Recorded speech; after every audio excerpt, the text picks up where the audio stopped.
നമസ്കാരം. നമ്മളിപ്പോൾ വന്നിരിക്കുന്ന വയസ്സ് എത്രയായിരുന്ന സിനിമയുടെ വിശേഷങ്ങൾ അറിയാനാണ്. നമ്മുടെ മുമ്പിലിരിക്കുന്ന നമ്മുടെ ആർട്ടിസ്റ്റ് ആയ പ്രദീപ് ബാലൻ ചേട്ടനാണ്. അപ്പൊ നമുക്ക് സ്വാഗതം ചെയ്യാം. ചേട്ടാ സ്വാഗതം. എന്തുണ്ട് വിശേഷം? നല്ല വിശേഷം. എങ്ങനെയുണ്ട് കാര്യങ്ങളൊക്കെ? അടിപൊളിയായിട്ട് പോകുന്നു. ഓക്കെ, അപ്പൊ നമ്മുടെ ഈ പുതിയ സിനിമ വയസ്സ് എത്രയായി, എന്താണ് അതിനെ കുറിച്ച് പറയാനുള്ളത്?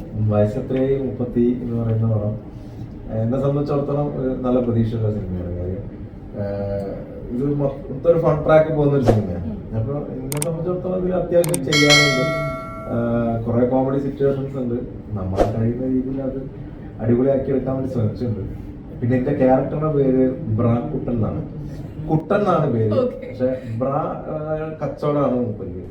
അപ്പൊ അതുകൊണ്ട് ആ പേര് ബ്രാക്കുട്ടൻ എന്നിട്ട് പുള്ളി ഈ സിനിമയിൽ സ്ഥിരമായിട്ട് ഉപയോഗിക്കുന്ന ടീഷർട്ട് ഉണ്ട്. അതിന്റെ പുറകിൽ ഒരു ടാഗ് ലൈൻ ഉണ്ട്, എന്റെ മാവും പൂക്കും പ്രിയെ, എന്നിട്ട് വലിയൊരു ബ്രേസിയറിന്റെ ചിത്രവും. ഇതാണ് ഈ ക്യാരക്ടറിന്റെ മുഴുനീള സ്വഭാവം. ബിസിനസ് അതായതുകൊണ്ട് ഫുൾ ടൈം എപ്പോഴും അതൊരു പരസ്യം പോലെ കൊണ്ടുനടക്കും. അങ്ങനെയുള്ള ഒരു ക്യാരക്ടറാണ്. നമുക്ക് കുറച്ചും കൂടെ പിന്നെ നല്ലൊരു ടീമാണ്, നല്ല കംഫർട്ട് ആയിട്ടുള്ള ഒരു ടീമാണ്. ഉണ്ണിരാജായാലും പ്രശാന്ത് ആയാലും ബാക്കി രമ്യ സുരേഷ് ആയാലും സരിക ആയാലും ഒക്കെ നമ്മളെ നല്ലൊരു ഡിഫറെന്റ് ക്യാരക്ടറാണ് ചെയ്തേക്കുന്നത്. അതെ അതെ അതെ. ഞാൻ ഇപ്പൊ എന്നെ സംബന്ധിച്ചിടത്തോളം ഏറ്റവും വലിയൊരു ഭാഗ്യം ഈ കഴിഞ്ഞ മാസം ഈ മാസമായിട്ട് ഒരു 4 പടങ്ങളോളം ഇറങ്ങി. അപ്പൊ അത് നാല് ക്യാരക്ടറാണ്, ഡിഫറെന്റ് ആയിട്ടുള്ള ക്യാരക്ടേഴ്സാണ്. കാരണം LLB എന്ന് പറഞ്ഞ പടം ചെയ്തു, പിന്നെ ചോപ്പ് എന്ന് പറഞ്ഞിട്ടൊരു പടം ചെയ്തു, പിന്നെ കടകൻ എന്ന് പറഞ്ഞ പടം ചെയ്തു, തുണ്ട് ചെയ്തു.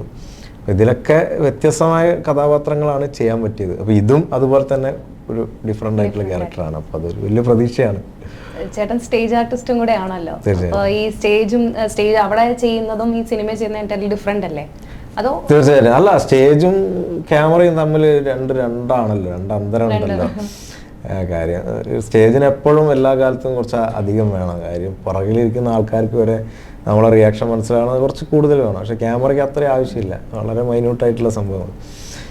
അപ്പോൾ അത് നമ്മൾ ചെയ്തായ ഒരു ട്രാക്കിലേക്ക് വരികയാണ് ചെയ്യുക. സത്യം ഇപ്പൊ 2-3 ദിവസം മുമ്പ് ഒരു ഇൻസിഡന്റ് നടന്നിരുന്നല്ലോ, നമ്മുടെ ജാസി ചേട്ടനെ സ്റ്റേജിൽ വന്നിട്ട് ഒരു ആർട്ടിസ്റ്റിനെ സ്റ്റേജിൽ വന്ന് അപമാനിച്ചു എന്നാണല്ലോ പ്രിൻസിപ്പൾ വന്ന് മൈക്ക് മേടിച്ചു. ആ ഒരു ഇൻസിഡന്റിനെ കുറിച്ച് ചേട്ടൻ അത് വീഡിയോ കണ്ടിരുന്നു? ചേട്ടൻ ഞാൻ കണ്ടിരുന്നു. അപ്പൊ അത് ഒരു ആർട്ടിസ്റ്റിനെ അപമാനിക്കുന്ന, അത് ചേട്ടനൊരു സ്റ്റേജ് ആർട്ടിസ്റ്റ് ആണല്ലോ, തീർച്ചയായിട്ടും എന്ത് തോന്നിയത് കണ്ടപ്പോൾ? അയ്യോ, അത് ഭയങ്കര വിഷമം ഉണ്ടാക്കിയ ഒരു കാര്യമാണ്. കാര്യം ഞാനും ഈ വേദി കൊണ്ട് ജീവിക്കുന്ന ഒരു കലാകാരനാണ്. നമ്മളൊക്കെ സംബന്ധിച്ചിടത്തോളം ഇനിയിപ്പോൾ നമ്മൾ എത്ര വലിയ ആർട്ടിസ്റ്റ് ആണെങ്കിലും എത്ര ചെറിയ ആർട്ടിസ്റ്റ് ആണെങ്കിലും നമ്മളൊരു വേദിയിൽ നിൽക്കുമ്പോൾ നമ്മൾ അത്രയും ആളുകളെ റെപ്രസെൻറ്റേറ്റ് ചെയ്ത് നിൽക്കുന്ന, നമ്മളിൽ മാത്രം 1000 ആളുകളുണ്ടായ അവരുടെ കണ്ണ് നമ്മളെ കാണുക. അപ്പോൾ അവിടെ ഒരിക്കലും അപമാനിക്കപ്പെടാൻ പാടില്ല. ഇനി അത് എന്ത് വിഷയത്തിൻ്റെ പേരിലായിക്കോട്ടെ. ഇനിയിപ്പോൾ അവർക്ക് ആ മേഡത്തിനകത്ത് ഇഷ്ടമായില്ല എന്നുണ്ടെങ്കിൽ അദ്ദേഹം പാടിക്കഴിഞ്ഞതിന് ശേഷം അവരുടെ പ്രതിഷേധം അറിയിക്കാൻ വരുന്നു, അല്ലെങ്കിൽ പാടിയതിന് ശേഷം ഇങ്ങനെ പാടില്ല എന്ന് അവിടെ പറയാമായിരുന്നു. പക്ഷെ ഇതല്ലാതെ ഒരാൾ ഒരു പെർഫോം ചെയ്തുകൊണ്ട് നിൽക്കുമ്പോൾ അത് ബ്രേക്ക് ചെയ്യുക എന്ന് പറയുന്നത് അത് ഒരു കലാകാരനോടും കലയോടും ചെയ്യുന്ന തെറ്റാണെന്നാണ് ഞാൻ വിശ്വസിക്കുന്നത്. നമ്മളൊക്കെ ഒരു കലാകാരനാണ്. അപ്പോൾ ഒരു പരസ്പര ബഹുമാനം ആവാമായിരുന്നു എന്ന് ആ വിഷയത്തിൽ തോന്നിയിട്ടുണ്ട്.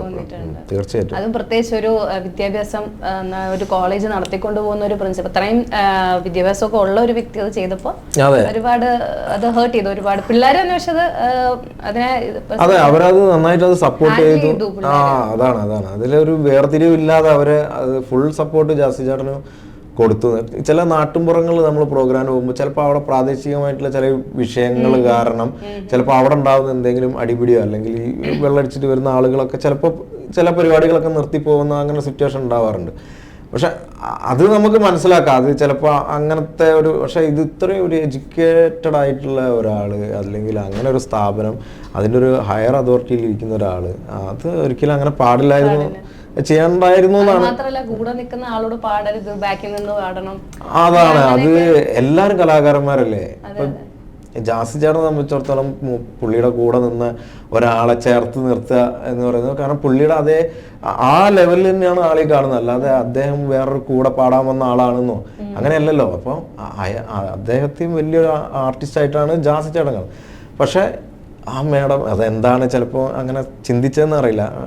അത് വേണ്ടായിരുന്നു, അത് ഒഴിവാക്കാമായിരുന്നു എന്നാണ് ഒരു ആർട്ടിസ്റ്റ് എന്നുള്ള നിലയ്ക്ക് തോന്നിയത് കേട്ടോ. അപ്പോൾ ചേട്ടാ നമ്മുടെ വയസ്സ് എത്രയായാലും കേട്ടോ തിരിച്ചു വരാം. എന്താണ് അതിന്റെ മ്യൂസിക്കും കാര്യങ്ങളൊക്കെ മ്യൂസിക് നല്ല നല്ല പാട്ടുകളാണ് ഈ സിനിമയിലുള്ളത്. പിന്നെ സിബു സുകുമാരൻ മ്യൂസിക് ചെയ്തിട്ടുണ്ട്, സൺഫീർ മ്യൂസിക് ചെയ്തിട്ടുണ്ട്, പിന്നെ കൈതപ്പുറത്തിന്റെ വരികളുണ്ട്. എന്നെ സംബന്ധിച്ചിടത്തോളം ഏറ്റവും വലിയ സന്തോഷം, ഞാൻ ഒരു സിനിമയിൽ ലിപ്പ് കൊടുത്തിട്ട് ഉള്ള ഒരു പാട്ട് ഈ പടത്തിലുണ്ട്. അത് വലിയ പൂക്കാക്കൊമ്പത്ത് എന്ന് പറഞ്ഞിട്ടൊരു പാട്ടുണ്ട്. ആ പാട്ട് ഇപ്പോൾ അടുത്ത ദിവസങ്ങളിൽ ഇറങ്ങും. അത് നല്ല പ്രതീക്ഷയുള്ള പാട്ട്, അത്യാവശ്യം വൈറലാകുന്നാണ് ഞങ്ങൾ വിചാരിക്കുന്നത്. നല്ല പാട്ടാണ്, അത്രയും നല്ല രീതിയിൽ അത് കമ്പോസ് ചെയ്തിട്ടുണ്ട്. അപ്പോൾ ആ പാട്ടിൽ ലിപ്പ് ചെയ്യാനുള്ള ഭാഗ്യം കിട്ടി. ഞാൻ ചെയ്തിട്ടുണ്ട് മുമ്പ്, ചില പടങ്ങളിലൊക്കെ ചെയ്തിട്ടുണ്ട്. പക്ഷെ ഇത് ഒരു കുറച്ച് ഡിഫറെന്റ് ആണ്. വായി നോക്കി എന്ന് പറയാൻ പറ്റില്ല. ഇതിന്റെ ഒരു ബിൽഡപ്പിൽ അങ്ങനെ കാര്യം. ഇത് കല്യാണം കഴിയാത്ത കുറെ ആളുകളുടെ കുറച്ച് ചെറുപ്പക്കാരുടെ കഥയാണ്. അപ്പം ഇവര് പിന്നെ പ്രായമായിട്ടും പെണ്ണൊന്നും കിട്ടുന്നില്ല. അങ്ങനെ ഇവരുടെ ഇപ്പൊ ഇതിലെ ബ്രിഗേഷ് എന്ന് പറയുന്നത് ഇന്നലെ പ്രശാന്ത് ചെയ്യുന്ന ക്യാരക്ടറാണ്. അപ്പം ഈ ക്യാരക്ടറിന് വേണ്ടി പെണ്ണന്വേഷിക്കലാണ് ഇവരുടെ മെയിൻ പരിപാടി. അപ്പം പല നാടുകളിൽ പോവാ, പിന്നെ അങ്ങനെ ഇവര് കൊടകിലൊക്കെ പോകുന്നുണ്ട്. അവിടെ പോയിട്ട് പെണ്ണന്വേഷിച്ച് അങ്ങനെയൊക്കെ വരുന്ന ഒരു സിറ്റുവേഷനാണ്. അപ്പൊ അങ്ങനെയുള്ള ഒരു ക്യാരക്ടർ കൂടുതലും ഈ നായകനൊരു പെണ്ണ് കിട്ടി. ഇവര് കല്യാണം കഴിക്കുന്നതിനേക്കാൾ കൂടുതൽ നായകനൊരു കല്യാണം കഴിച്ച് കാണാൻ ആഗ്രഹിക്കുന്ന ഒരു കഥാപാത്രമാണ്. സുഹൃത്തുക്കളാണ് ഇവരുടെ എല്ലാ കാര്യങ്ങളിലും കൂടെ നിൽക്കുന്ന, നല്ലതിലും ചീത്തയിലൊക്കെ കൂടെ നിൽക്കുന്ന അങ്ങനെ ഒരു കട്ട സൗഹൃദമുള്ള ഒരു ക്യാരക്ടറാണ്. പപ്പേട്ടനെ സംബന്ധിച്ചിടത്തോളം സിനിമ പുള്ളിയുടെ പുതിയ ഒരു കാര്യമല്ല. ഇതിനു മുമ്പും പല സിനിമകളും ഒരുപാട് സിനിമകൾ പുള്ളി ചെയ്തിട്ടുണ്ട്. പിന്നെ കുറെ സിനിമകളിൽ പിന്നെ അസിസ്റ്റന്റ് ആയിട്ടും അസോസിയേറ്റ് ആയിട്ടും ഒക്കെ വർക്ക് ചെയ്തിട്ടുണ്ട്. അപ്പൊ ആ ഒരു എക്സ്പീരിയൻസ് തീർച്ചയായിട്ടും ഈ സിനിമയിൽ ഗുണം ചെയ്തു എന്നുള്ളത് വലിയൊരു കാര്യമാണ്. പിന്നെ നല്ലൊരു ടീമാണ്. ഞാൻ പറഞ്ഞല്ലോ, ഇതിന്റെ ക്യാമറ ചെയ്തത് ജിബ്രാനാണ്. പിന്നെ ഇതിന്റെ റൈറ്ററിൽ ഒരാൾ ഒന്ന് നമ്മുടെ പിന്നെ പ്രൊഡ്യൂസറായിട്ടുള്ള ഷിജേട്ടൻ തന്നെയാണ്. ഷിജേട്ടനും ഫൈസൽ കോരനാട്, ഇവർ രണ്ടുപേരാണ് ഇതിന്റെ സ്ക്രിപ്റ്റ് ചെയ്തത്. പിന്നെ പപ്പേട്ടൻ, അതുപോലെ തന്നെ ബാക്കി ഓൾ ടീം നല്ലൊരു ക്രൂ ആണ് ഈ സിനിമയുടെ. പ്രേക്ഷകരോട് എന്താ പറയാനുള്ളത്? പ്രേക്ഷകരോട് എത്ര മാത്രമേ പറയാനുള്ളൂ, നിങ്ങൾ മാത്രമാണ് നമ്മളെ ഇത്രയും കാലം സപ്പോർട്ട് ചെയ്ത് മുന്നോട്ട് കൊണ്ടുപോയത്. ഇപ്പോൾ കോമഡി പ്രോഗ്രാമുകളിലായാലും സ്റ്റേജ് ഷോയിലായാലും ഇപ്പോൾ സിനിമകളിലായാലും ഏറ്റവും കൂടുതൽ സപ്പോർട്ട് ചെയ്തിട്ടുള്ള ആളുകളാണ്. ആ ഒരു സപ്പോർട്ടും സ്നേഹവും ഈ സിനിമയ്ക്കും വേണം. ഇത് ഞങ്ങളെ സംബന്ധിച്ചിടത്തോളം വലിയ പ്രതീക്ഷയുള്ള ഒരു സിനിമയാണ്. അപ്പോൾ തീർച്ചയായിട്ടും ഈ സിനിമയെ നിങ്ങൾ ഒരു വഴി മാറ്റി സ്വീകരിക്കുക. ഓക്കെ, അപ്പോൾ ഒരുപാട് സന്തോഷം ഇത്രയും നേരം നമുക്ക് ടൈം സ്പെൻഡ് ചെയ്തതിന്. തീർച്ചയായിട്ടും നമ്മൾ ഒരു പതിവ് ഇന്റർവ്യൂകളിൽ നിന്നൊക്കെ വ്യത്യസ്തമായിട്ട് നമുക്ക് ഒരുപാട് വർഷമായിട്ട് അറിയുന്ന ഒരാളോട് സംസാരിക്കുന്ന ഒരു ഫീൽ. ഒരുപാട് സന്തോഷം അത് കേട്ടപ്പോൾ. എന്തായാലും ഇനിയും നല്ല നല്ല പ്രോജക്ട്സ് ചേട്ടന് കിട്ടട്ടെ, സക്സസ്ഫുൾ എത്തട്ടെ. അപ്പോൾ താങ്ക് യു സോ മച്ച് ചേട്ടാ. Thank you.